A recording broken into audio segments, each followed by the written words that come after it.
doing, man? I'm doing good, and you? Good, good. I gotta give you a call later on today to talk about the upcoming show. Hey, that's perfect. Thank you. Yeah.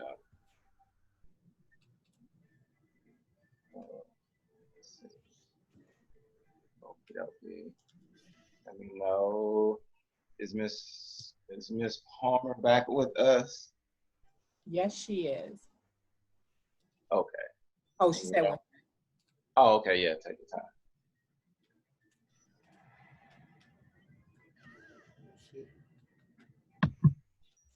They have that 30-minute or some type of time limit that you have to do it in. I know it's crazy. Oh yeah, absolutely. So I'm gonna get through these questions quickly. We have Shakira Aguilar from South Shore asking, what was your favorite? This is going real quick.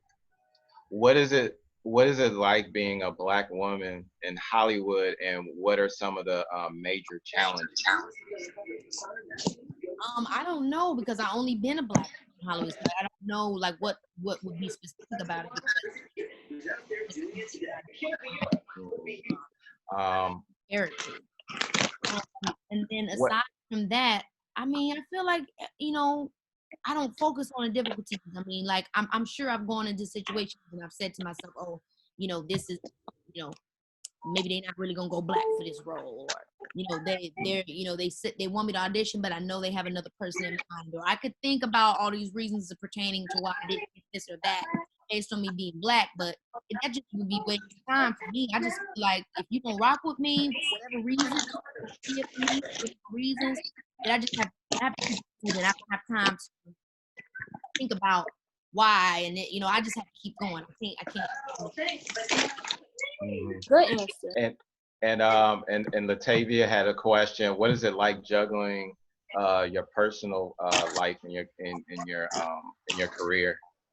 It's gotten easier as I've gotten older, but it's hard because I really do love what I do, and I really do have no problem with it taking up all my time.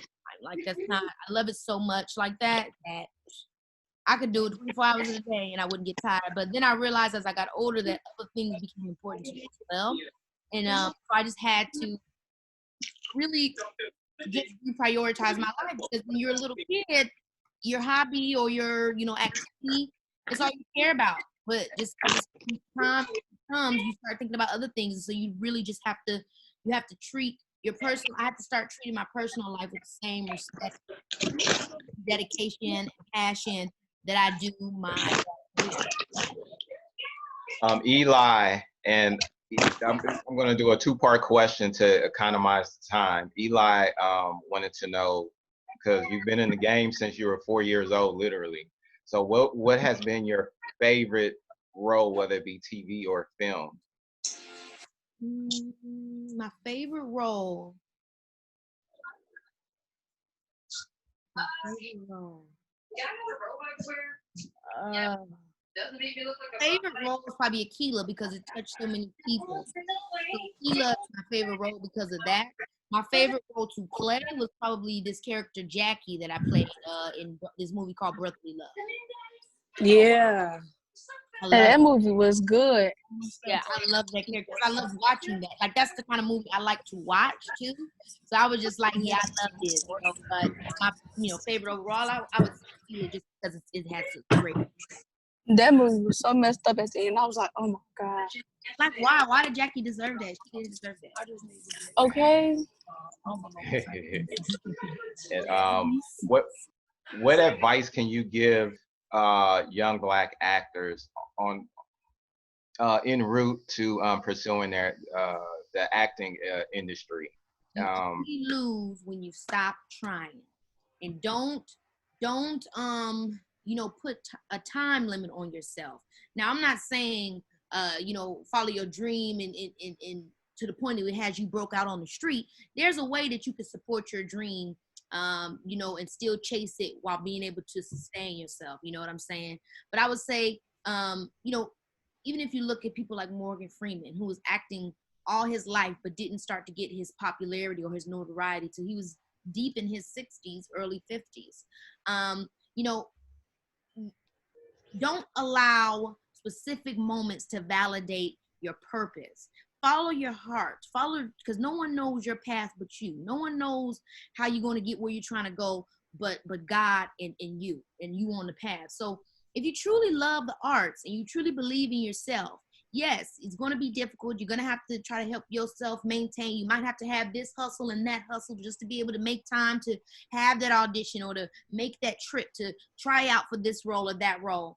But if you really believe it, just don't give up. Don't give up, because nothing is easy. I have a question. Yeah. Yeah, go ahead. Hi, I'm Devontae Hart, by the way. What obstacles did you have to overcome as an actor to achieve your goals now?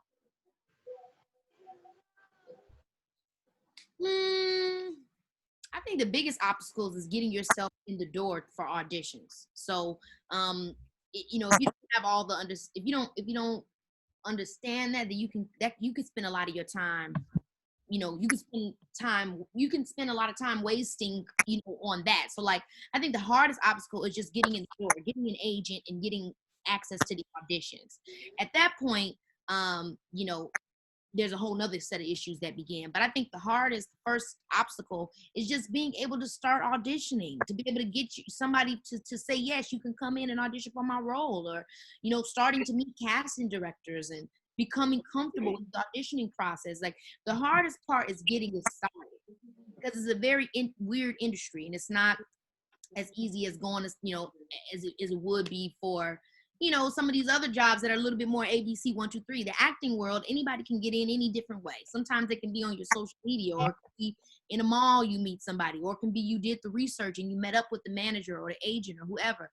So I think that's the most difficult part, is just getting yourself to the door and not being in a situation where you're either being ripped off or, you know, getting the runaround, but actually like you know, a real, you know, way. So we're gonna do two more questions. We're gonna do two more questions. I have a question. Jada has a great question. What is the right age, right time for a high schooler, or earlier than that, to obtain an agent? And when did you get your first agent? At any point that the child and the parent are in agreement about it. You know, my mom, I started young. Now, a lot of people think I started very young, but I didn't start that young. A lot of child entertainers do start at like 4 or 5 years old, like Raven or somebody like that. Me, I started kind of late in the child acting world. I started at about 9 years old, and then I moved to California at 10. So, I mean, look, I think my mom always says at the age about 5 or 6, like, even though I started later than that, she says that would be, when people ask her that question, she says that would be a good age, because usually a kid can kind of speak a little bit and they have a little bit more of a personality and they're a little bit more able to express themselves. But I don't think that there should be a specific age on when you want your kid to be in the entertainment, or when you as a kid, if you're able to speak your mouth, like, you know, say to your mom, I want to act, I want to entertain, you know, why not? It shouldn't be age on that. Mm-hmm. And Samaria has a great question. I'll probably unmute yourself, Samaria. You can ask your question. Hey. Oh, she can hear me. Okay. Hi, my name is Samaria. I'm a professional dancer. I moved to LA, but I'm from Chicago. Oh, wow. I just recently got picked for a recurring role on Disney Channel. Oh my gosh, congratulations. That's amazing. Thank you. The thing is, I'm 21, but I play a 14-year-old. So I was trying to figure out ways to tap into that character, because I'm 21, I'm not 14 anymore. Yeah. So how can I tap into that? What should I try to like study, and what characteristics should I look towards to bring out?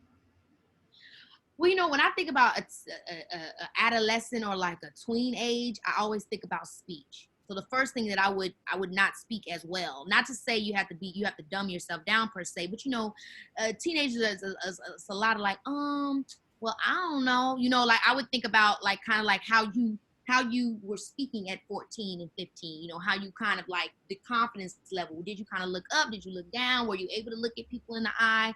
Like those are kind of like things that I think about when I think about a young person. Generally, they're not as knowing of themselves. So a lot of the awareness that you've already gotten as a 20-year-old or so, you know, maybe pull some of that back and remember what it was like to be a little bit more unsure. Having said that, I don't know your character. So your character might be a very confident 14-year-old, or she might be a typical 14-year-old. A lot of those different context clues help to also build the character out, because sometimes that the very reason that you're this self-aware 20-year-old could be the reason why they want you to play this 14-year-old if she's meant to have a big personality. You know, so I don't know everything about the show, but I would, if she's meant to be younger and a true to 14, I would look at speech patterns. I would try to get back into the mind frame of the insecurity and the uncertainty that sometimes you have as an adolescent. And then the fun part is talk to if you got a little brother, a little sister, you know, a little cousin, talk to them and kind of look to them for inspiration. I've done it all the time when I have a younger character to play, or, you know, even when I've had to play a character that's a little bit more masculine, I've looked to my dad, or I've looked to my brother. So don't be afraid to look at the things around you to help you take into consideration. And then have fun watching some old Disney shows. If there's an old character on Disney that reminds you of the one that you're trying to play, like you can think in your mind, this character reminds me of so-and-so, then watch some episodes. Get inspiration from that actor and see how you can make it your own. Okay, thank you. Of course.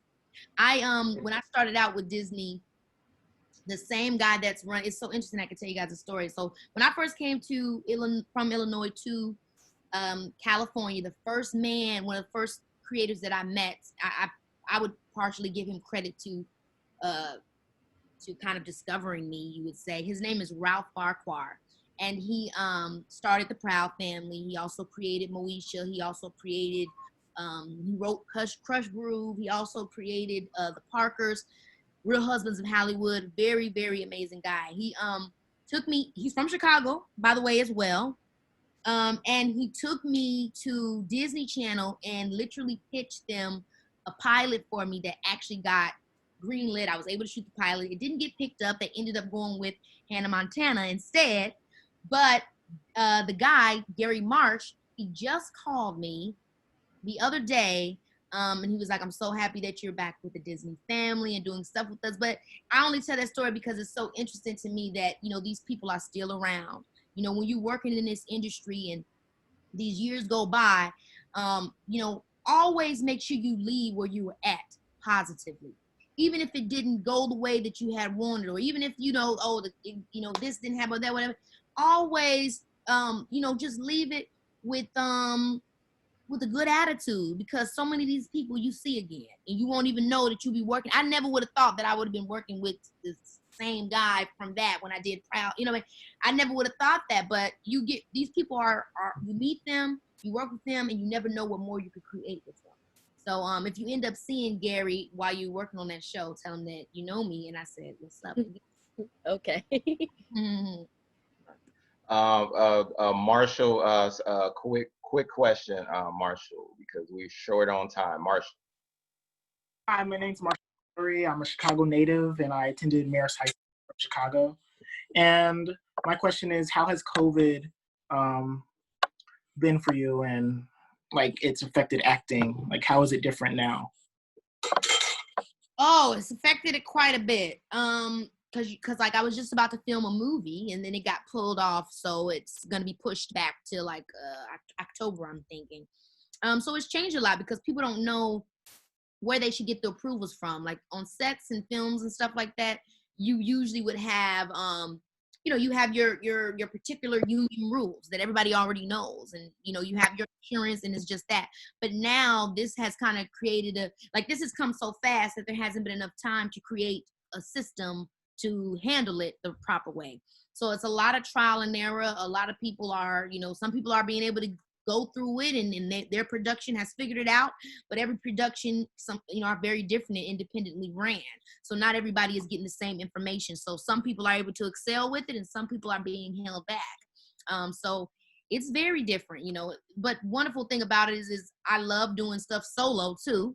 So it's left me the opportunity to do a lot more of my independent stuff, you know, on my social media, a lot of my music, you know, but when it comes to traditional work, yeah, that's very different now. And it's, I'm interested to see how, once it starts really going again, what it's going to look like.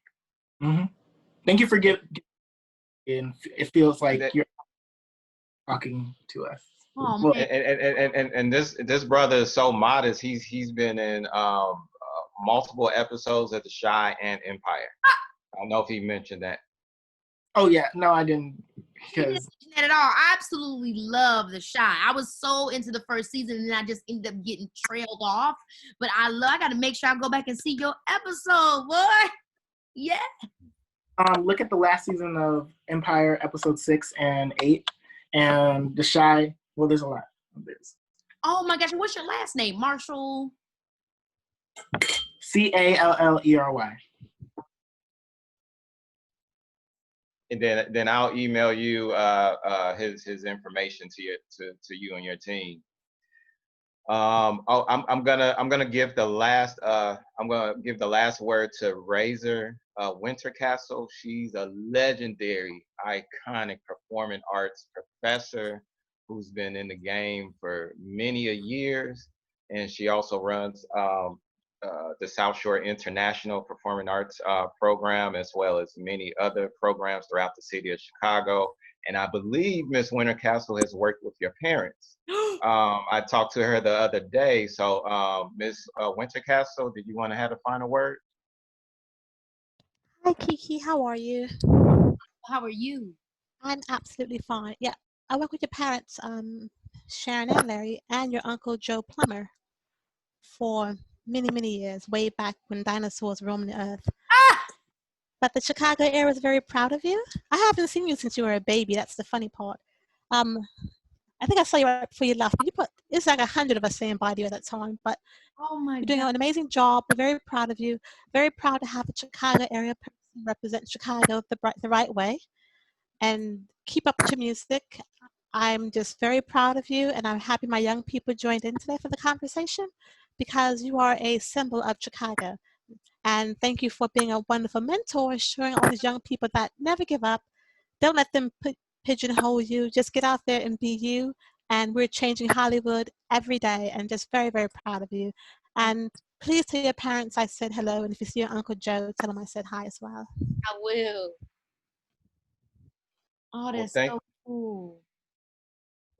Well, thank you so much, Miss Palmer. We could keep you on for days and days and days, but I know your schedule is beyond hectic, and you're preparing for the MTV Music Awards hosting, which is a phenomenal accomplishment and everything. Is there any possible way, because I know a lot of students still have a lot of questions they want to ask, is there any way I can email those questions over the next couple of days to you and your team?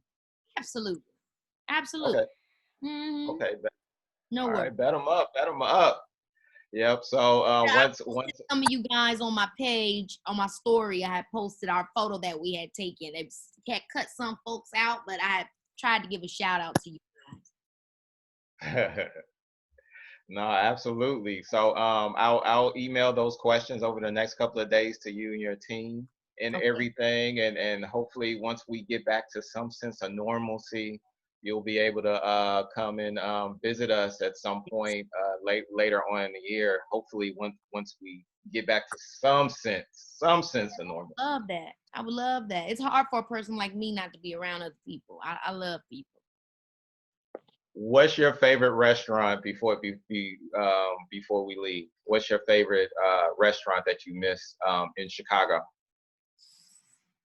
It's probably a cross between Portillo's and Harold's. I'm a pretty red chick. One of those. Harold's, yeah, absolutely. I took somebody down there recently when I was surprised visiting my mom, and he was like, "What kind of sauce is this?" I said, "You don't know nothing about that." They don't. People they don't know nothing about that. I was like, "Y'all don't know. You don't know." Absolutely. Well, thank you so much, Keke. As always, like I said, you're the honorary teacher for the day award here in Chicago, and then I run a robust fashion runway program. So the students that's on the call, we got some swag coming your way over the next couple of days, because we know you're a fashionista as well as everything else. So Oh my gosh, thank you. we got a nice hometown care bear package for you. Thank you so much. Well, again, I appreciate y'all for having me and this honorary thing that you've given me. I mean, this is just so cool. And any questions that you have, please send them over. I'm dedicated to the arts, such as yourselves. I'm where y'all at. I've been where y'all at. And so anything that I can say or offer to encourage y'all, because there's so much amazing talent coming out of Chicago. And I know sometimes it seems like there's not a lot of access. But the heart and the passion that this city creates is worthy of showing to the world. So don't give up on your dreams. Don't be afraid to travel and to get out there to make it happen and rep for your city at the same time. Mhm. Absolutely, Keke. That's all of our homework assignments, and we'll definitely be tuning in August the 30th. All righty. Thank you guys. What Love time? you. What time? 8 o'clock? Should be 8. Yeah. 8 Eastern. Okay. Yep. 8. Check your local listings, y'all, and I'll be sending out those reminders. All right. Thank God bless you. y'all. Thank you for everything, and congrats, Samario. That's Thank that's you. you. Yep. Thank you. You're welcome, babe. Bye bye. I love you, Keke. I love you too. Where the camera at? Turn it off. Oh man. No. Thank you, Keke. Really? Thank you. Thank you. Thank you. All right. Bye, everybody. Bye, y'all.